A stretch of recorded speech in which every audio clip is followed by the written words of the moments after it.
When you cough into your elbow. When you sneeze into your elbow. Achoo! When you cough into your elbow, when you sneeze into your elbow, you will not spread germs to your friends. Achoo!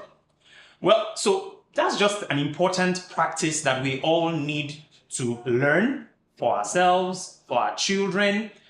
There's less contact with the elbow, especially when children play with one another. So if you cough into your elbow, you sneeze into your elbow, there is less chance that you are going to spread germs as against if you were to cough into your palms or into a handkerchief, which will harbor a lot of germs. So I encourage you, learn this song, teach your children, and most importantly, practice it. See you later.